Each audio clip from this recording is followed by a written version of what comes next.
நிறைய இருக்கு போறோம். இந்த இடம் வந்து கிட்டத்தட்ட இந்த சென்டர் கட்டி எத்தனை வருஷம் ஆகுது. 40 ரூபா கொடுக்குறோம் மூட்டைக்கு. ஏன் இந்த இடத்துல ஒரு 4 தாயத்தை கொட்ட கூடாதா? இல்ல விவசாயிகிட்ட பணத்தை வாங்கி கொட்ட வேண்டியது தானே. லாரி வந்து நெல் எடுக்க முடியாதுங்கிறாங்க, ரோடு சரியா இல்லைங்கிறாங்க. அதனால கவர்மெண்ட் தானே பராமரிக்கணும். பேசுறாங்க, நியூஸ்ல பேசுறாங்க, முதலமைச்சர் பேசுறாங்க, எல்லாம் பேசுறாங்க, உணவு அமைச்சர் பேசுறாங்க. இங்க என்ன நடக்குது? இங்க விவசாய சந்தையில் அடிக்கிறோம் முறைச்சு. நான் வந்து மொத்தமா வச்சுக்கிறேன் கோயில் பங்கு. அவங்க பேச போடுறாங்க கோர்ட்ல. நாங்க என்ன பண்ண முடியும்? பணம் கட்டினாதான் சர்டிபிகேட் கொடுப்பாங்க. என்னங்க பண்ண முடியும்? நாங்க என்ன சாவாய முடியும்? ஒரு குடும்பத்துல 5 பேர் இருக்கிறோம், என்ன பண்ண முடியும்? இதெல்லாம் கவர்மெண்ட் எடுக்கணும்ல.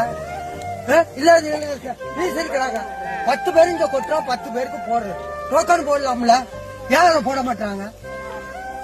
இந்த இடம் எப்படி இன்ஜின் வச்சு இறக்கிறாங்களா? இன்னைக்குதான் இதுக்கு 9 விவசாயி